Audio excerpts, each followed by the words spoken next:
Alors, quel est le bilan des réalisations entre juin 2024 ak tey jii ju nekk ci mai 2025? bi si jiitu ci réalisation yi mooy bi ñu ñëwee waxtaan ak suñu kilifa muy le ministre Birame Souleye Diop bi may nuyu ñëw na ko situation bi dem mooy état bi teewul sax ci conseil d'administration yi pour xam en tout cas société bi gérer patrimoine bi nga xam ne moom lañ dénk mission yi pour xam lan la war a def ba gaje alal. Le ministre Birame Souleye Diop a envoyé à toutes les sociétés concernées une correspondance daal di ne lii la loi bi wax. Aujourd'hui, la SOMISEN est présente dans presque tous les conseils d'administration. Il n'y a que 2 sociétés qui traînent, Inch'Allah, mais ils vont régler.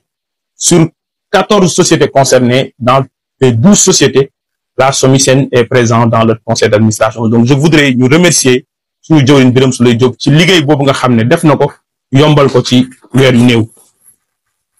Loolu nag lan la permettre parce que loolu présence bi ñëwuñ fa rek pour teew bi li ci jiitu mooy permettre na nag ñu commencer saytu état bi lan moo tax société yi gañewu ci dara. Bu ñu nee zircon Sénégal mooy 5e producteur mondial de zircon ñu ne Sénégal day produire plus de 800 000 tonnes de minéraux lourds zircon ilménite rutile leucocène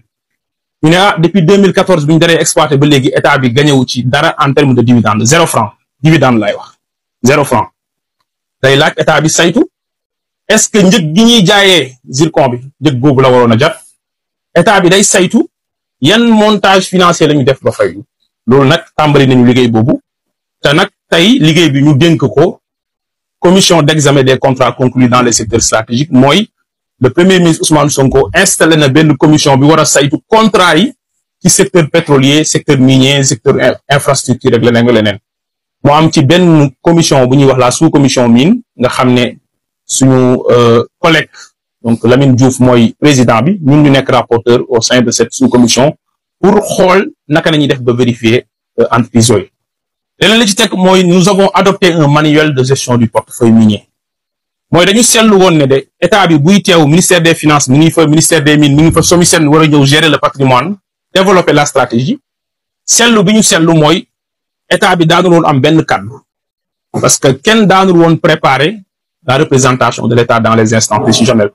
Aujourd'hui am na benn task force bu ñu war a mettre sur pied ñu ciy liggéey ak ministère des finances fii ak mois de juin pour optimiser collecte de dividendes yi te fii laay wax ci kanamu ñu fi teew parce que je parle avec les honorables députés c'est pas ouvert au grand public même su dee ñu ngi couvrir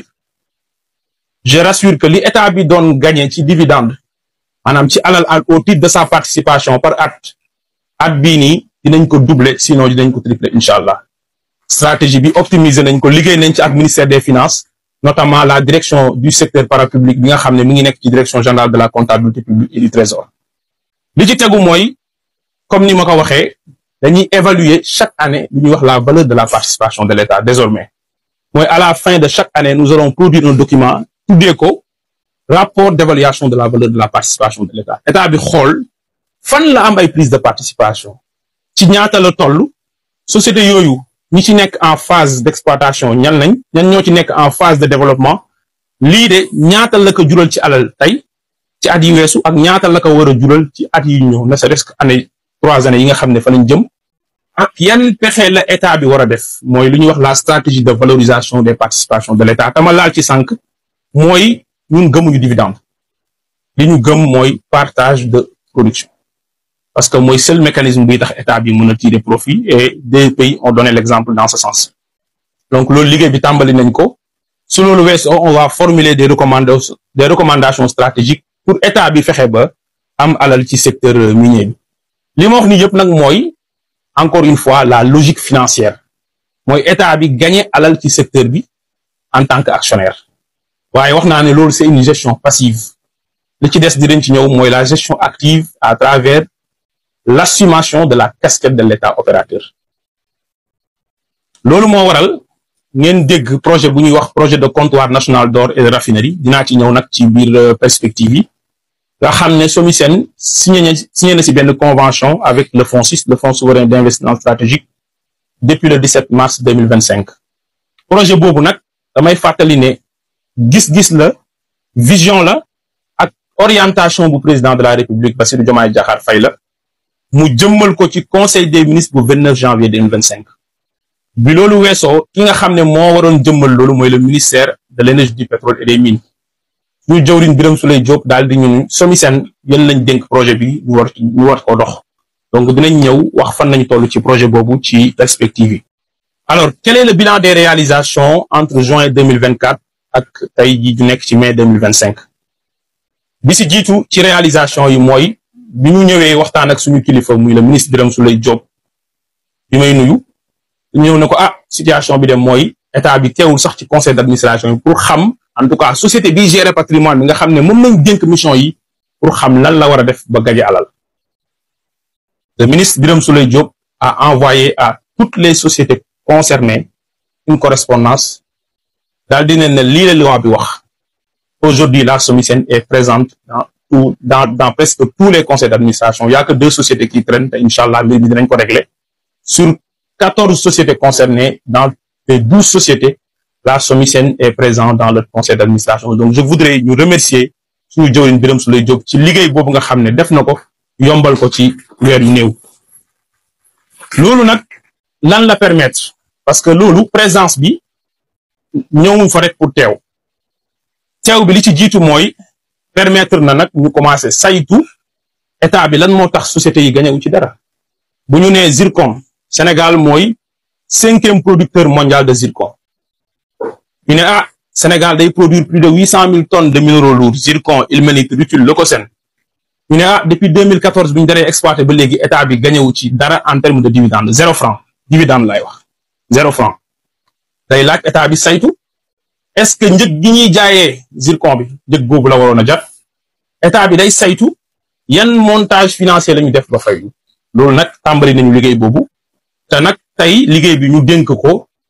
commission d'examen des contrats conclus dans les secteurs stratégiques mooy le premier ministre Ousmane Sonko installé na benn commission bi war a saytu contrat yi ci secteur pétrolier secteur minier secteur infrastructure ak leneen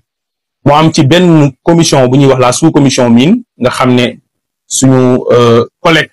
donc Lamine Diouf mooy président bi ñun ñu nekk rapporteur au sein de cette sous-commission pour xool naka la ñuy def ba vérifier entreprise yooyu. leneen la ci teg mooy nous avons adopté un manuel de gestion du portefeuille minier mooy dañu seetlu woon ne de état bi buy teew ministère des finances mi ngi fa ministère des mines mi ngi fa SOMISEN war a ñëw gérer le patrimoine développer la stratégie seetlu bi ñu seetlu mooy état bi daanul woon am benn kàddu parce que kenn daanul woon préparer la représentation de l'état dans les instances décisionnelles. Aujourd'hui am na benn task force bu ñu war a mettre sur pied ñu ciy liggéey ak ministère des finances fii ak mois de juin pour optimiser collecte de dividendes yi te fii laay wax ci kanamu ñu fi teew parce que je parle avec les honorables députés c'est pas ouvert au grand public même su dee ñu couvrir je rassure que li état bi doon gagné ci dividende maanaam ci alal au titre de sa participation par at bii nii dinañ ko doubler sinon dinañ ko tripler inchallah stratégie bi optimiser nañ ko liggéey nañ ci ak ministère des finances notamment la direction du secteur parapublic bi nga xam ne mi ngi nekk ci direction générale de la comptabilité publique et du trésor li ci tegu mooy comme ni ma ko waxee dañuy évaluer chaque année li ñuy wax la valeur de la participation de l'État désormais mooy à la fin de chaque année nous allons produire un document tuddee ko rapport d'évaluation de la valeur de la participation de l'État état bi xool fan la am ay prise de participation ci ñaata la toll société yooyu ñi ci nekk en phase d'exploitation ñan ñoo ci nekk en phase de développement lii de ñaata la ko jural ci alal tey ci at yi weesu ak ñaata la ko war a jural ci at yi ñëw ne serait-ce que année 3 années yi nga xam ne fa lañ jëm ak yan pexe la état bi war a def mooy lu ñuy wax la stratégie de valorisation des participations de l'état tama laal ci sànq mooy ñun gëmuñu dividende li ñu gëm mooy partage de production parce que mooy seul mécanisme buy tax état bi mën a tirer profit et des pays ont donné l'exemple dans ce sens donc loolu liggéey bi tàmbali nañ ko su loolu weesoo on va formuler des recommandations stratégiques pour état bi fexe ba am alal ci secteur minier bi li ma wax ni yëpp nag mooy encore une fois la logique financière mooy état bi gagner alal ci secteur bi en tant qu'actionnaire waaye wax naa ne loolu c'est une gestion passive li ci des dinañ ci ñëw mooy la gestion active à travers l'assumation de la casquette de l'État opérateur loolu moo waral ngeen dégg projet bu ñuy wax projet de comptoir national d'or et de raffinerie dinaa ci ñëw nag ci biir perspective yi nga xam ne SOMISEN signé na ci benn convention avec le FONSIS, le Fonds souverain d'investissement stratégique, depuis le 17 mars 2025. projet boobu nag damay fàttali ne gis-gis la, vision la ak orientation bu président de la République Bassirou Diomaye Diakhar Faye la mu jëmmal ko ci conseil des ministres bu 29 janvier 2025. bi loolu weesoo ki nga xam ne moo waroon jëmmal loolu mooy le ministère de l'énergie, du pétrole et des mines. ñu jëwriñ Birame Souleye Diop daal di ñun SOMISEN yéen lañ dénk projet bi ñu war ko dox. donc dinañ ñëw wax fan nañu toll ci projet boobu ci perspective yi.